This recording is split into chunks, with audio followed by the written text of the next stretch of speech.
All right, all right. Good afternoon. This is Scatter with Scatter's Old School Jams coming at you right here. Uh-oh, let me turn this down. Got a little echo. There we go. That's a little better, a little better. Yeah. All right. We'll get that volume down all the way off. There we go. Hey, how you doing? This is George Walker, and I want to welcome you to the BFTAA and More Show. I am your host, Louis George Walker, and glad to be with you today. Yes, this is a show from the Black Family Technology Awareness Association, BFTAA, in partnership with the W.E.B. Du Bois Learning Center. We've come together and we formed this internet radio station, KUAW, stands for Knowledge, Understanding, and Wisdom. KUAW.org is our website. You can go there and see a little more about the station and see all the ways you can pick us up 24 hours a day on our audio side, which is on the TuneIn app, the Get Me Radio, online radio box, and My Tuner. We're also on Radio Garden. I've been leaving that off of there. We're on Radio Garden also. Search KUAW in your Google or on Bing or wherever your search engine is, and you'll see a lot of places where you can hear KUAW radio. We're glad to be a part of your day and glad that you're listening. I hope that you're listening to some of the good music and some of the information that we play throughout the day. We are on 24 hours a day, 7 days a week. We have jazz. We've got smooth jazz. We've got some old school music. We've got some blues. We've got the Quiet Storm music. We've got all of that right here at KUAW Radio. So check us out. We've got more and new and better things that keep coming day by day. We're steadily upgrading our equipment. We have 4 monitors here right now, so I can see myself in a lot of different ways. But we're constantly trying to upgrade and bring you better presentation, better show. And we're working hard on that on a daily basis. If you'd like to support the KUAW, Black Family Technology Awareness Association Radio, go to our webpage, KUAW.org, and you'll see a donate button in the upper left-hand corner. You can click on it, make a donation to PayPal with your credit card, or if you want to email us or drop it in the regular snail mail. We'll take checks also. You can mail us snail mail at BFTAA, Post Office Box 300166, Kansas City, Missouri 64130. So mail it to BFTAA, P.O. Box 300166, Kansas City, Missouri 64130. So that's how you get in touch with us. That's how you can talk to us. You can send us information. You can also hit us up on Facebook. You can make a donation on the Facebook page, too. We have a link and a donate button on our Facebook page, on the radio station, and on Black Family Technology Awareness Association. And this is a user-supported radio station, so we actually need the donations in order to keep the lights on and keep the internet streaming. So if you can donate $1, $5, any amount, we'd be glad to have it. We use a lot of donations in the programs that we have, and any money that you get will be used for promoting our programs, providing our programs, getting equipment, all of those type of things. Nobody's getting paid. We don't have any paid staff as of this moment at the radio station or with the Black Family Technology Awareness Association. So any donation you make will go to providing the services that we provide. So we want to thank you for joining us today, and we're glad that you are here. Yes, there's a lot going on. There's a little bad news I was looking at, and that was about the mass shootings that happened over the weekend.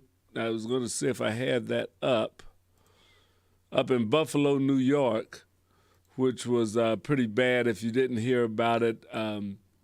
13 people were shot, 10 people died, 10 people were killed. The suspect was taken alive. I don't see in here where the police fired any shots. Again, sometimes that seems a little strange or not. Not that they have to fire shots and kill people, and that's the same thing that we've been saying in a lot of instances that go on, is that people can be taken alive. But anyway, the 18-year-old white man accused of killing 10 people in the racist mass shooting Saturday at a supermarket in Buffalo, New York, had visited in early March. So he had came and scouted it out back in March before he actually committed this crime. So that took some planning, took some time. So even though this may be a person that they say is mentally ill, he's definitely not a crazy lunatic just running around shooting. This is somebody that planned out what he was going to do. Officials had previously said that the suspect, who was from over 200 miles away, arrived in Buffalo on Friday for the first time to scout out the Tops Friendly Market. But that's the police commissioner said that was wrong. He had visited in March. The store was in a predominantly black neighborhood. However, the Garmaglia updated the timeline as he described the investigation in the suspect's extensive digital footprint. So this guy had been online talking about what he wanted to do or what he planned on doing. The information comes as investigators dug into a 180-page diatribe posted online and attributed to the gunman that lays out in detail his motives and plans for the attack. The massacre follows other mass shootings in recent years, in which authorities say a white supremacist suspect was motivated by racial hatred, including in El Paso, Texas, Charleston, South Carolina, and as far away as Norway and New Zealand. So this is the white supremacist ideology, some of that they are saying that people are out to replace them, and they're taking guns to want to wipe people out. They're wanting to not just kill people that have done anything or something. They're wanting to commit acts of genocide, really, that if they could kill more, they would kill more, that their hatred is to wipe out a race.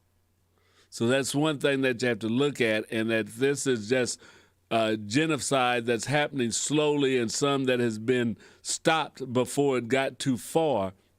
But we have terrorists operating in the United States, and they use their white supremacist ideologies as promoting their extreme terrorism. And that's what's going on. That is terrorism. That is not just a racist killing, but that is to strike fear into people. And that's from people that live within this country. That's other Americans that are doing this. So we definitely want to keep our eyes open. We need to be vigilant. We also need to be talking to our representatives, our politicians, our business leaders, and everyone about this ideology that spreads so much hatred and is used as the backdrop to a lot of killing. This young man has had a history. He had threatened to do a shooting at his high school. I don't know if he went to a mixed high school or not, but he was going to do that, and they sent him for psychiatric treatment for a day and a half. So after a day and a half, he was evidently considered okay because he was able to buy a firearm in the state of New York. We would assume he bought it in New York. We don't know for sure. But, he was able to get a firearm after having been in less than a year ago under psychiatric evaluation and an extension clip where that he could hold more rounds, that he could do more shooting without having to reload. So, and he wore body armor, so he knew to protect him. The security guard at the store shot him, but it hit his body armor and stuff. He was protected, and he shot and killed the security guard.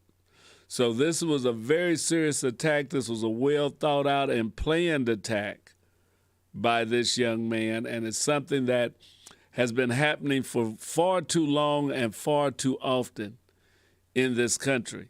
And a lot of times it has been pointed at people of color, Not all. We have to remember that Timothy McVeigh killed a lot of people that weren't black. He was a homegrown terrorist, and his war was against the United States government, and he'd kill anybody in the government. So this is a thing that we have in America more than other countries. Not that other countries don't have it, as they say in Norway and in other countries, they've had mass shootings, and a lot of them have been racially motivated, but not as often or as many as we've had in the United States. And as the song once said, America is shocked. Yes, once again, we're shocked. We lead the world in being shocked by things like this happening. This is something that shouldn't be going on at all, but it is.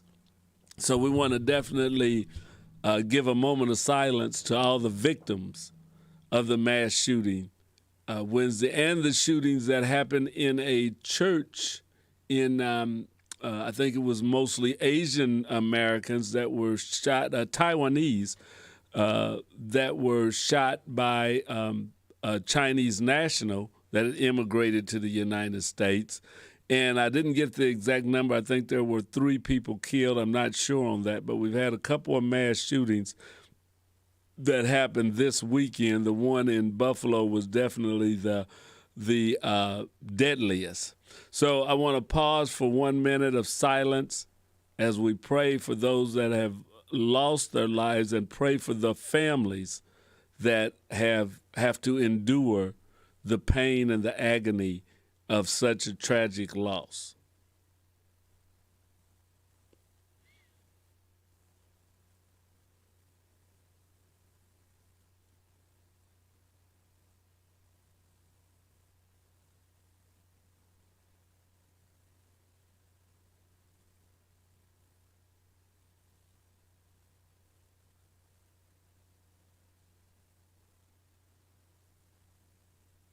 Thank you, thank you, thank you.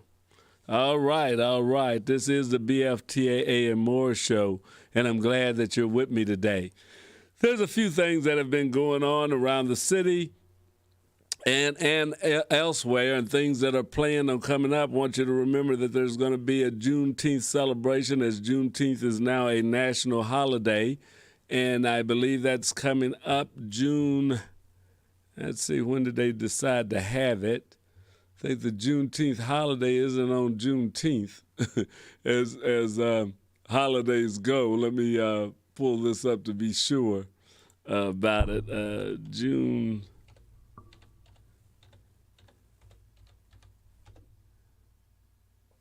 Let's see, Juneteenth.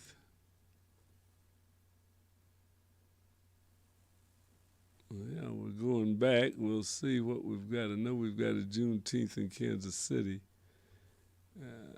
Okay, it will happen on the 10th. June the 19th is a Sunday. So Juneteenth is coming up. You might make plans. We were trying to contact the Juneteenth organizing committee here in Kansas City and didn't have much luck over the last couple of days. They're probably pretty busy. So don't know that BFTAA will have a booth at this event, and they may be sold out. But we do want everybody to go and support and go out for this new national holiday, which is Juneteenth, that will be celebrated June the 19th nationwide.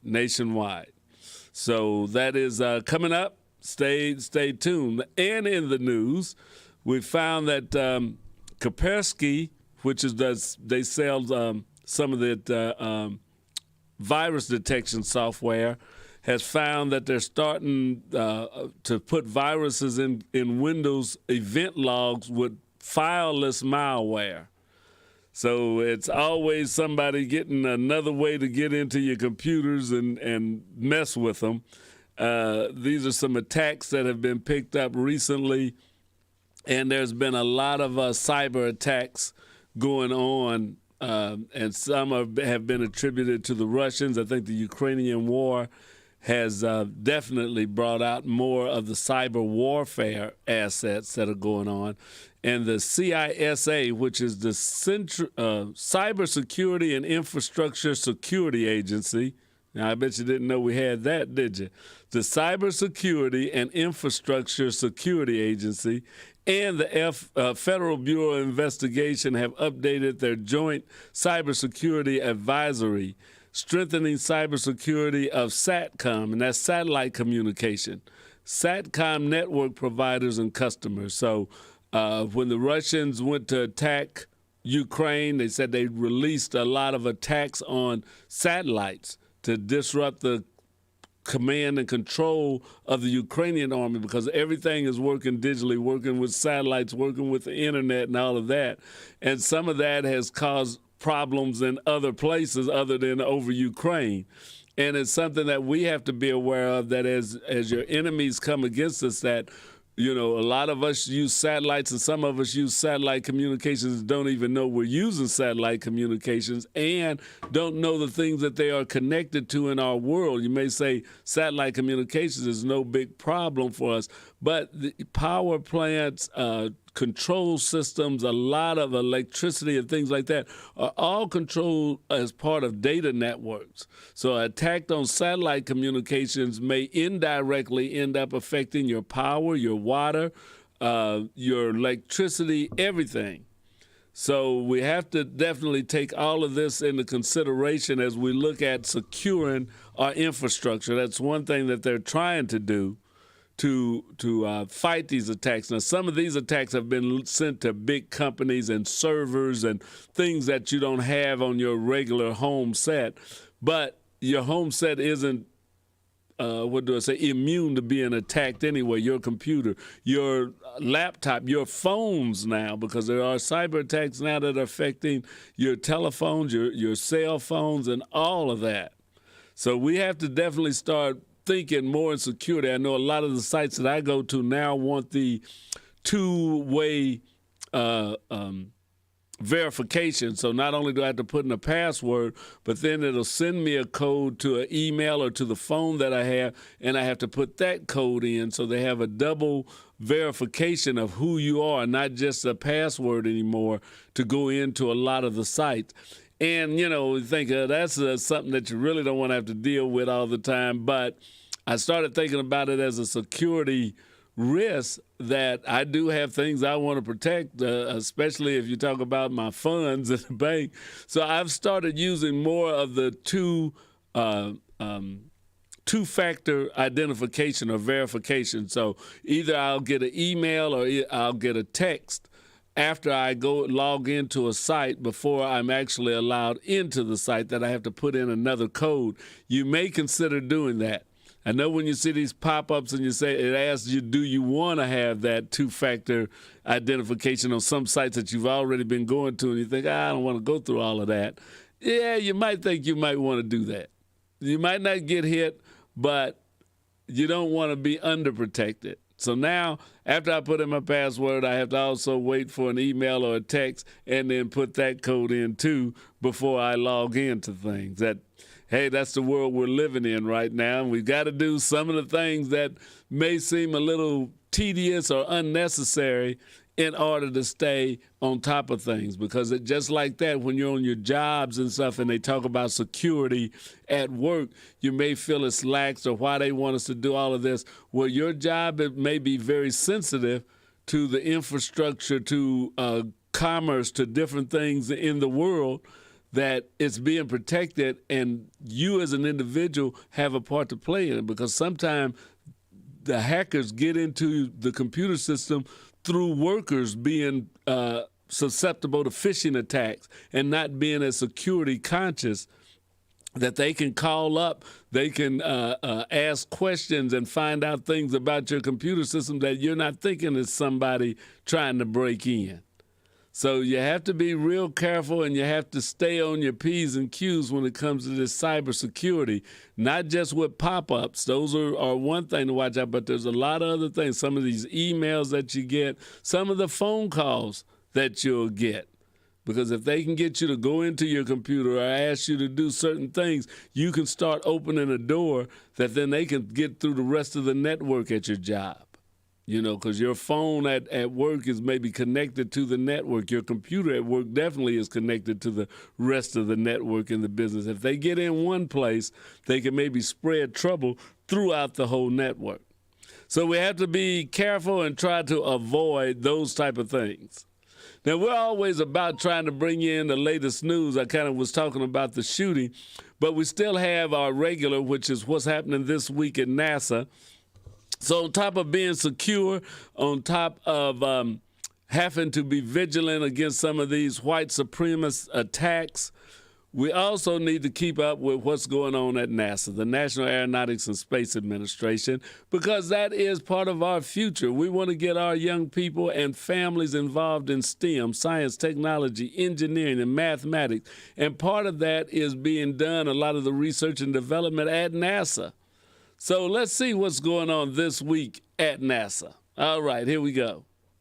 If I can bring it up here, find out where my mouse is. I move my computer screens around, and that's become an interesting find on a daily basis. Let's see, we can find it right here. No, that's not it. The Webb telescope is closer to starting its mission of science, an historic look at the center of our galaxy, and the Crew 3 astronauts reflect on their mission.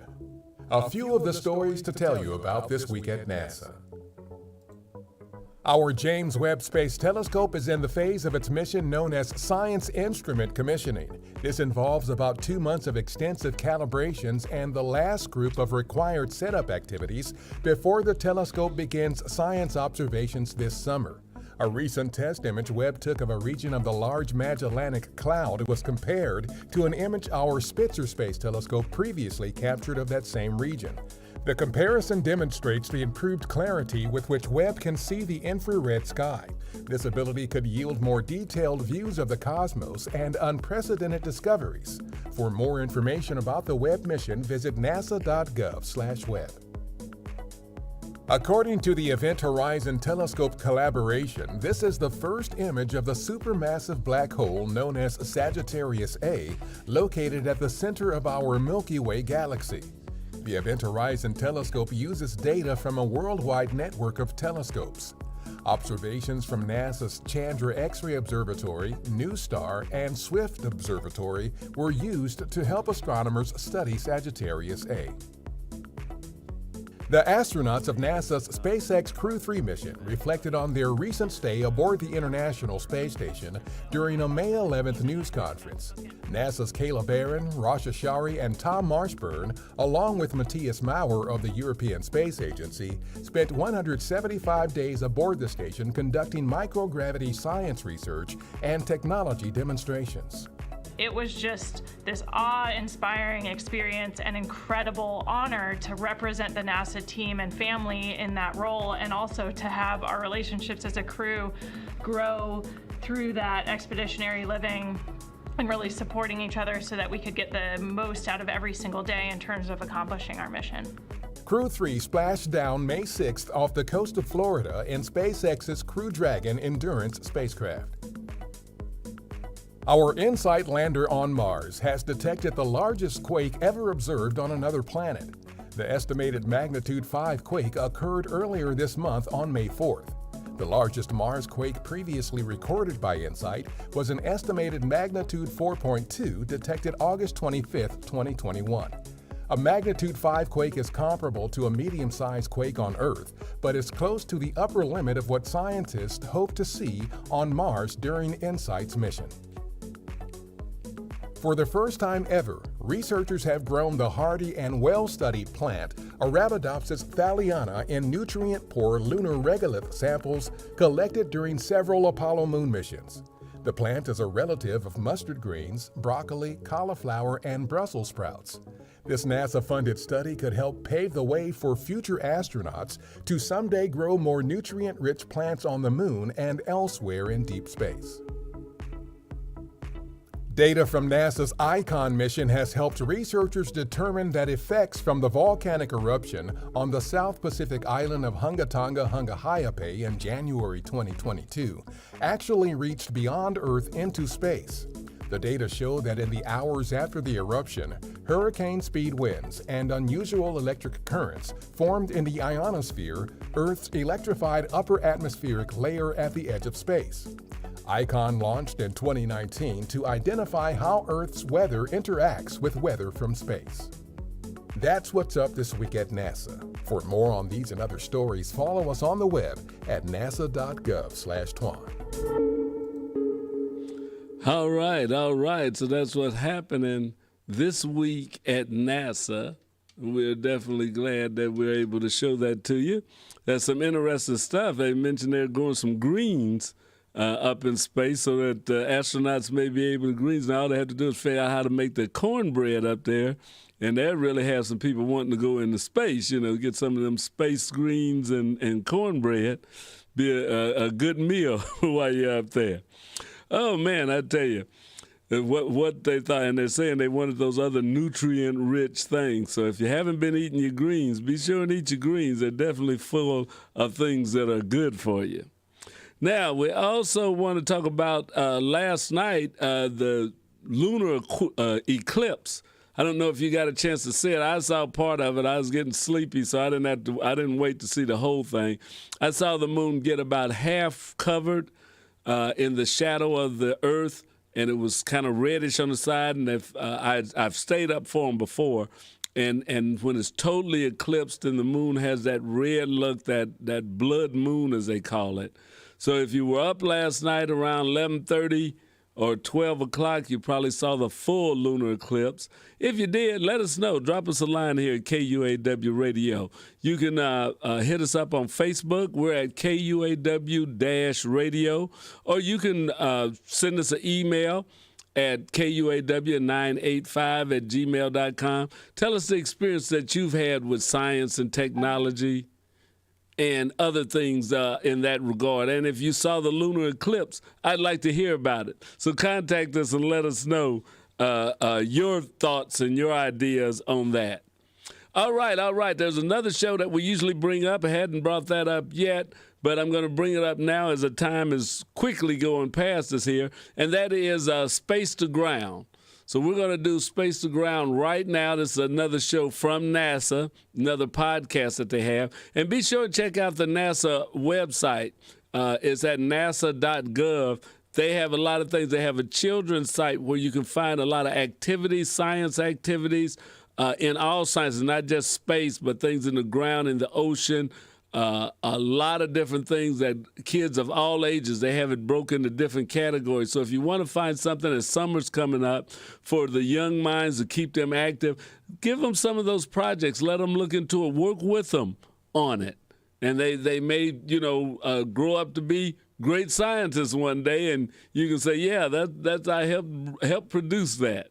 That's right. So let's go right now to Space to Ground.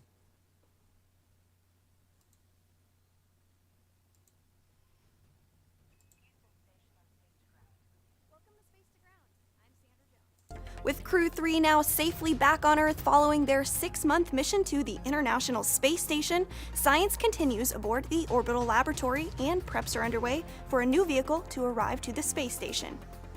Crew 3, which includes NASA astronauts Raja Chari, Tom Marshburn, Kayla Barron, and European Space Agency astronaut Matthias Maurer, splashed down off the coast of Tampa, Florida in the wee hours on May 6th, wrapping up their mission and bringing science samples back to planet Earth. Riding alongside the astronauts were samples from the Space Biofilms investigation.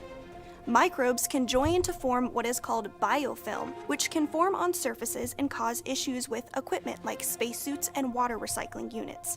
They can also increase the risk of human illnesses, so we need to better understand them to enable safe, long-duration human space exploration. Astronauts grew biofilms on surface samples like stainless steel, a titanium alloy, silicon, as well as a surface that was treated with a new lubricant to see if it affects the formation or growth of biomolds. Biofilm formation also poses a health hazard on Earth. What we learned from this experiment could also have applications for protecting the health of people on the ground. Crew 3 participated in hundreds of other science investigations and technology demonstrations during their mission, including 5 independent plant growth experiments and a first-of-its-kind archaeological study of the space station. This valuable research will help to prepare humans for future space exploration missions while generating innovations and benefits for humanity here on Earth. Coming soon to the International Space Station, Boeing's Operational Flight Test 2. Earlier this week, the NASA and Boeing team participated in a flight readiness review ahead of Boeing's OFT-2 test flight, which is slated to launch from the Kennedy Space Center in Florida no earlier than May 19th. You can hear more about this test flight on this week's episode of Houston, We Have a Podcast, where Boeing Starliner project engineer Amy Como discussed the mission in detail. Check it out on nasa.gov/podcasts, Apple Podcasts, Google Podcasts, and SoundCloud. And that's Space to Ground for this week. Thanks for watching. We'll see you next week. All right. Yeah, that's Space to Ground. We'd like to bring you all the different information that we can find out that's going on in space right now. So hope you enjoy that. Well, also, as we've got time, it's 5:36 right now in Kansas City. Let me get that other speaker down. Yeah, so we want to get some more information to you. And one is, this is from the Seattle Times. Get that again, I'm still hearing myself. Okay, from the Seattle Times, it says, want to know about the federal program for discounted internet. So there is a program that has started. The White House announced Monday, and this was put out May the 10th. So the White House announced Monday that 20 internet service providers will offer low-cost free internet, low-cost or free internet plans to low-income households in an effort to boost connectivity across the country. So this is part of the infrastructure bill. The White House announced Monday that they're doing that. That was last Monday. An estimated 48 million households, about 40% of U.S. households, are eligible for the benefit under the Affordable Connectivity Program, according to the Biden administration. The $1 trillion infrastructure package that was passed by Congress last year included $14.2 billion in funding for the program. Through the initiative, eligible internet subscribers could cut their monthly internet service costs by up to $30 a month, while eligible households on tribal land could receive up to $75 a month. So if you're paying for the internet and you're struggling through it, if you're in a household that is within the poverty range or within the eligible range for this, you can get your internet bill cut by $30. According to the Federal Communications Commission, nearly 16 million Americans don't have access to fixed broadband internet connection. In rural areas, nearly 1/4 of the population does not have access. In tribal areas, nearly 1/3 of the population lacks access. So in a news conference, it was noticed President Biden said, high-speed internet is no longer a luxury, but a necessity. So when we connect people to the high-speed internet, we connect them to opportunity, the opportunity to live healthier, happier, and more prosperous lives. That's one of the things that we've been saying here at the Black Family Technology Awareness Association for over 17 years, is that getting internet access in the home, and you need to think of it as a priority. As they say now, as the president, as the vice president are saying, that it's no longer a necessity. I mean, it's no longer a luxury. It is a necessity. It's something that you say. It was years ago that you say, oh, yeah, those people got the internet. It's a toy. It's something good for people that's got the money, but you don't need it in everyday life. Well, that has changed, and it's no longer just a luxury to have the internet, but it is a necessity that you should have it. And our goal at the Black Family Technology Awareness Association has always been to get internet access into more houses, broadband internet access. And now almost all of your internet's going to be broadband. There's not all, I don't know if there's any dial-up service providers left or people selling 6 megabits or 10 megabits of internet. Probably the slowest you're going to get now is around 25 to 50 megabits, and that's right what they call borderline high-speed internet. Really 100 to 200 megabits of download would be the best to have with all the connections that you may have in a house right now. But you at least need to have 25 to 50 megabits of download speed to really take good advantage of, especially if you have a family with more than 1 or 2 people using the internet. So the president and Vice President Kamala Harris made statements of the need for having that. And here's what to know about the ACP, including how to find out if you qualify and how to apply for the benefit. Who's eligible? Households are eligible if their income is at or below 200% of the federal poverty level. So if your household is at or below 200%, so if you're making 2 times more than the federal level or less. And I don't know what that poverty level number is right now, but you can look that up online as to what, online, you probably don't have the internet if you have that. You might have to call somebody. But let them know that if you're at 200% of the federal poverty level, so you don't have to be at the poverty level, but if you're just 2 times over it, then you can qualify for this. Or if a member of your household participates in other federal programs, including the Supplemental Nutrition Assistance Program. So if you're on SNAP, you could qualify. If you're in federal public housing assistance, you could qualify. If you're on Veterans Pension or Survivor benefits, you could qualify. If you're on a Pell Grant or Medicaid, those are all things that make you eligible for lower internet prices. A household is considered as a group of people who live together and share income and expenses. So there are they are not required to be related to each other. So the benefit is limited to 1 per household. So if any one person in that household fits into any of those qualifications of being in 200% or below the federal poverty level on the SNAP program, in the Federal Public Housing Assistance Program, Veterans Pension and Survivors Benefit, Pell Grant, and Medicaid. If you're in any of those programs, then you can qualify for this. Only 1 per household, so if it's 2 or 3 of you there, everybody's not going to get an internet savings. It's only for 1. Now, how do you apply? You can claim your benefit online by visiting the White House website, getinternet.gov. And Get Internet is one word. There's no space. Getinternet.gov. Go there. You can find out. There you can fill out an initial questionnaire that will direct you to an FCC online form. Applications can also be sent by mail. Forms are in English and Spanish and can be found on the White House website. If you have an existing service provider, so if you already have the internet, but you're still fit into one of those programs, and they're participating in this program, you may need to apply through the company's application process. A full list of existing service providers is included. So you can find out if you've already on the internet and say you're in that, you use the SNAP benefit. If you already got the internet and you're already paying for it, you can get your bill reduced, or you may be able to get your bill reduced.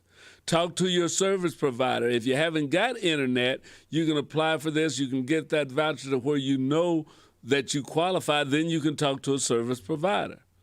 To apply, you will need to provide either your Social Security number, a tribal identification number, or another government identification, including driver's license, military identification, passport, or taxpayer identification number. So, what is the internet speed? Under the plan, internet providers are providing a minimum of 100 megabits download speed, considered fast enough for the typical household of 4 people to video conference, stream movies or TV, and more. So that's what you're going to get. They have to, if they're in the program, they have to give you 100 megabits as part of the program. Now, who are the participating providers? 20 companies have agreed to lower their rates for eligible consumers, according to the White House. So if you're on any of these networks, or if this is who your provider is, and you fit into one of those categories, you can find out how to get in the program to get a discounted internet. Allo Communications, Alto Fiber and Hawaiian Telecom, Altus, Optimum and Suddenlink, Astound, AT&T, BreezeLine, Comcast, Comporium, Cox Communications, Frontier, Ideatech, Jackson Energy Authority, Mediacom, MLGC, Spectrum, Charter Communications, Starry, Verizon for Fios customers only, Vermont Telephone Company, Vexus Fiber, WOW Internet, cable TV and TV. So that's the companies that are involved in this. So if one of those companies that I named is your provider, or if they're in your area, talk to them. If you don't have a provider, if you don't have the internet, talk to them about this program. It's the federal program for discounted internet. Now, if you need a discount for a computer, tablet, or other device, households eligible for ACP can also receive a one-time discount of up to $100 to purchase a device like a laptop or a tablet, with a copay between $10 to $50. To get a discounted device, contact the participating company. In Washington State, and this comes from the Seattle Times, this includes Air Voice Wireless, Assurance Wireless, Boost Mobile, Culture Wireless, Declaration Network. So there's a lot of those that are going on up in the Seattle area. But contact some of the service providers and these companies like Boost Mobile and stuff, and find out if you qualify for the 100% discount for a laptop or a tablet. So this is some stuff that is eligible. You can go to find out what's available in your state, like here in Missouri or Kansas, go to fcc.gov/affordable-connectivity-program-providers. So all of that you can find out. So if you're in the Affordable Connectivity Program, or if you qualify for it, you can get a $100 discount on tablets and laptops. You can get a reduced price for your internet. This is all to help get you online.